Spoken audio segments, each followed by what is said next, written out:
বৃহস্পতিবারে গুলি খাইছে, শুক্রবারে সে মারা গেছে। মেহেরবানি করে ওনাকে খুঁজে বের করেন। ওনার সম্পূর্ণ দায়িত্ব নেওয়ার তৌফিক যেন খোদা তাআলা আমারে দেন। দ্রুত ওনার খোঁজ চাই। যাওয়ার আগে 2 দিন আগে মাপ চাপ চাইয়ে গেছেন, আব্বা আম্মা তুমি আমাকে মাফ করে দিও, এই বন্দি শেষ। এই মানুষটির বয়স 85 বছর, নাম আবুল হাশেম। জীবনের শেষ প্রান্তে এসে আজ তিনি দাঁড়িয়ে আছেন রাস্তায়, হাত পেতে ভিক্ষা করছেন। যে বয়সে সন্তানের কাঁধে ভর দিয়ে বাঁচার কথা, সেই বয়সে তিনি ভরসাহীন, অসহায়। আবুল হাশেমের একমাত্র ছেলে বাবু জুলাই যুদ্ধের সময় গুলিবিদ্ধ হয়ে প্রাণ হারান তিনি। সন্তানের মৃত্যুর সেই শোক আজও বহন করে চলেছেন এই বৃদ্ধ বাবা। ছেলেকে হারানোর পর থেকে তার জীবন যেন থমকে গেছে। নামাজ পড়ে বাড়ি সে বাড়ি গুলি করছে। আপনার ছেলে চাকরি করতো? হ্যাঁ। কিসে চাকরি করতো? ব্যাংকের সাহেব করে নিয়ে যাইতো।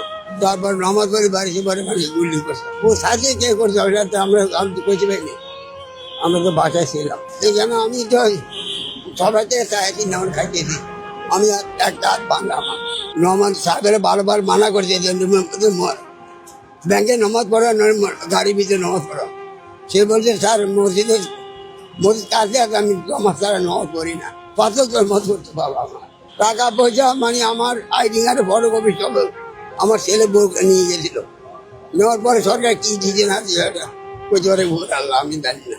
সংসার আমার ওই ছোট ছেলের বউ আছে আর ছোট ছেলেরা আছে আর আমি আছি। আর যে ছেলে মারা গেছে তার একটা নাতিন বিয়ে দিয়ে গেছেন, আর একটা নাতি আছে আর একটা নাতি আছে।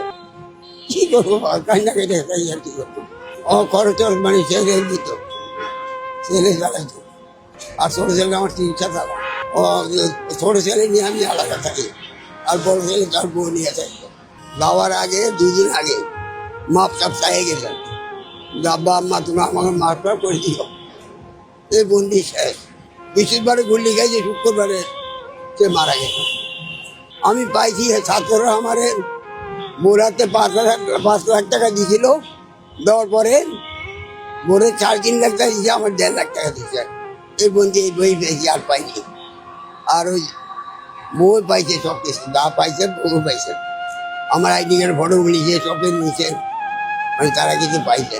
আমি ওগুলো দাবি করি না, তবু তারা ঢুকে যাও, আমার নাইনা তুমি ঢুকে যাও, আর কিছু চাই না।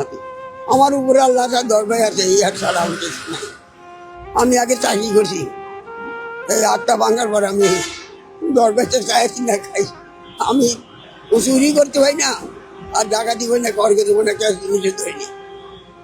আমি সৎ পথে আছি, সৎ পথে আল্লাহ যে কথা রাখে, উপরে আল্লাহ ছাড়া কথা না। ছেলের মৃত্যুর পর আবুল হাশেমের জীবনে নেমে আসে চরম দুঃসময়। বয়সের ভারে নুয়ে পড়া শরীর, নানা রোগে আক্রান্ত তিনি। চিকিৎসার টাকা নেই, সংসার চালানোর কোনো উপায় নেই। বাধ্য হয়েই তিনি নেমেছেন রাস্তায়, মানুষের দয়ার উপর নির্ভর করে বাঁচতে। একজন শহীদ সন্তানের পিতা হয়েও আজ আবুল হাশেম পাচ্ছেন না ন্যূনতম চিকিৎসা কিংবা সামাজিক নিরাপত্তা। প্রশ্ন থেকে যায়, এই দেশের একজন বীর সন্তানের বাবার জায়গা কি সত্যি ফুটপাতে? আবুল হাশেমের মতো অসংখ্য অসহায় মানুষ আজও আমাদের সমাজে নীরবে কষ্ট সহ্য করে যাচ্ছেন। তাদের দিকে কি রাষ্ট্র কিংবা সমাজে কারো নজর পড়বে না? ক্যামেরার সামনে চোখ বেজা এই বৃদ্ধ শুধু সাহায্য চান না, চান সন্তানের সঙ্গে বাঁচার অধিকার।